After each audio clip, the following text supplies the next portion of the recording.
All right, Tom, I got something for you.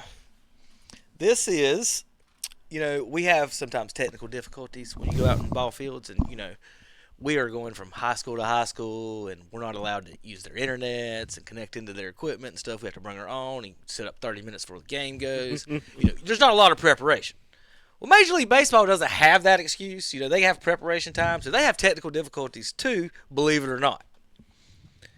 This is Cardinals Red Sox, and they are down to one camera. Professional baseball. We are having some technical difficulties with our cameras. We're actually down to just one camera. So you do a lot of radio. I've done a lot of radio.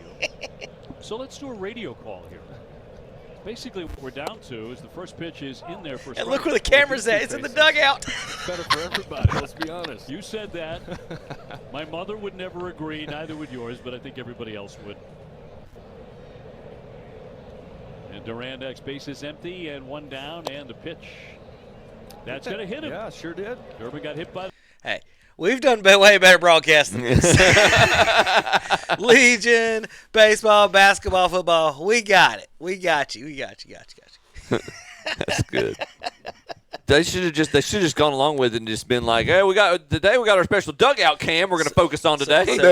That's what I do. So our announcement. We just gonna run to the dugout. We're gonna sit like we're watching the game with the home team. This is the coach cam. Would you be intimidated as an opposing pitcher coming in to stop a rally against the Atlanta Braves?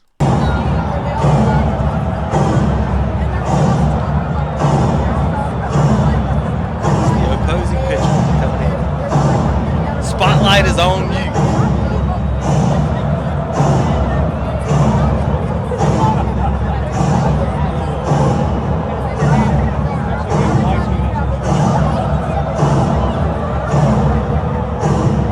What do you think, Will? A little nervous? No. Cool? Now, here's the sad thing. Did you notice anything, Chip? I know Braves fans will know. They don't sell tomahawks anymore, Tom. I don't know if you knew that. Wow. So they still do the chop technically. With their phones. They do it in the dark with their phones. During the daytime, everybody still does the chop. But the Braves don't officially play the chop song.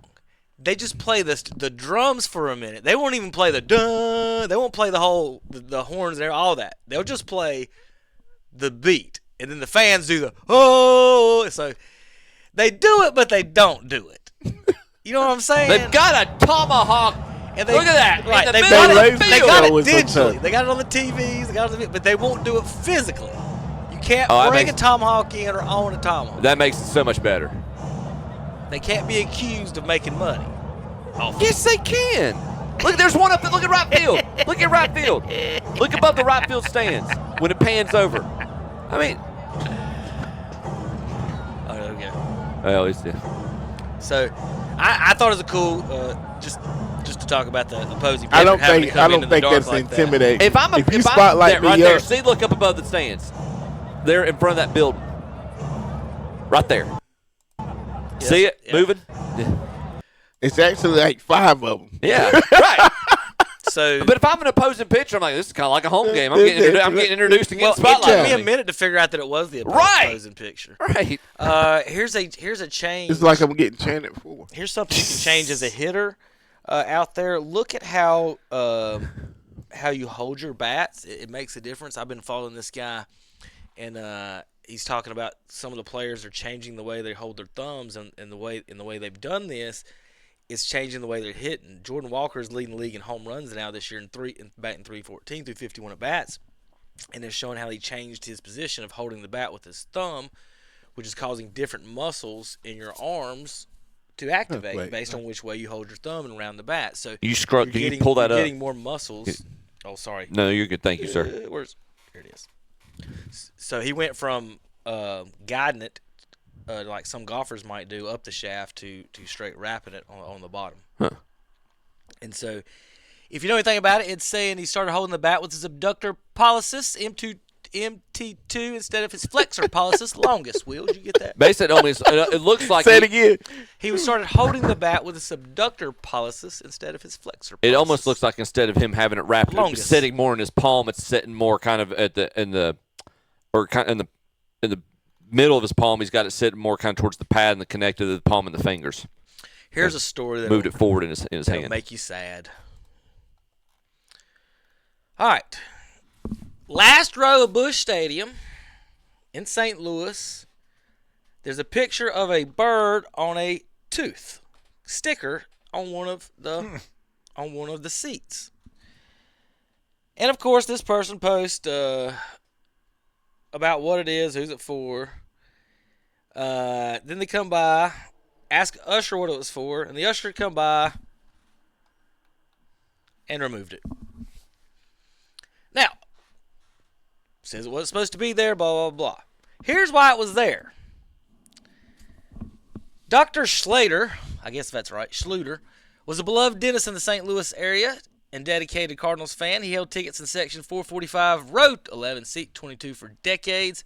Following his passing, his family and friends placed the bird on the two stickers on his seat and a couple of the surrounding seats as a memorial. And then takes one fan to go ruin something like that, and now the stickers are off there. So there's your sometimes just mind your business. Mind your business, that's all. You're in the last row of the stadium. You call the usher over a sticker on the last seat. Like you got chewing gum in your mouth at church. I mean, people just want to complain, man. It's just like, I guess it makes them feel better. It's like all you do is complain. I just get tired of it. Do you not have anything else to do? I mean, it's just like, do you not have anything else to do? I mean, it's just like, my father just recently got out of the hospital. He was in there for almost 3 weeks. And I don't think that man complained one time to one of those nurses. Those nurses just came in, whatever they needed to do. Now, after they left, he's like, I wish they'd let me sleep. But, he would never, ever, like, complain to anything. Like, he would ask for things, and it's just like, it's just a certain courtesy. Some things that you want to complain about, just keep it inside. You don't need to complain about every little thing. Just sit in the seat and shut up. I mean, just shut up. No, I need to get buy that a hot dog. I just need to get it. Shut up and buy a hot dog. Tom, buy a hot dog. If you're eating a hot dog, you wouldn't have time. You ain't have time to complain about the blue bird too. Tom, how could you throw a perfect game and still lose? A perfect game.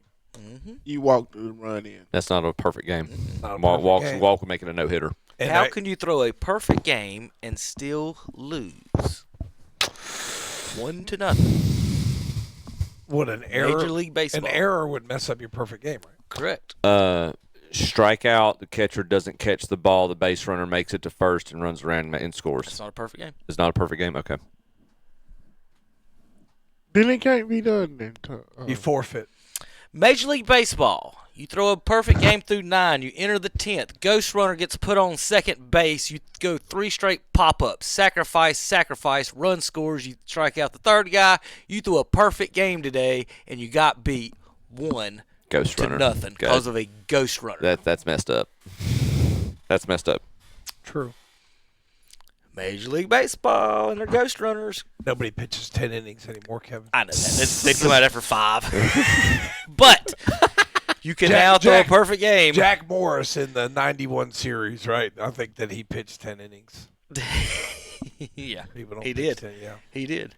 Did he lose that game or win that game? No, he won that game. Okay.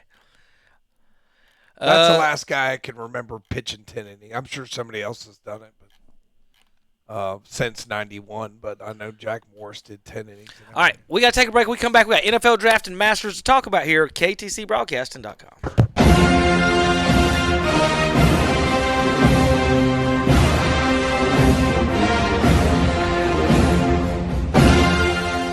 Watch and listen to the Shock Jock Sports Talk Show. Live Saturday mornings, 8 a.m. to 10:15 a.m. on WCSL 92.9 FM, 1590 a.m. and the KTC Broadcasting YouTube and Facebook pages.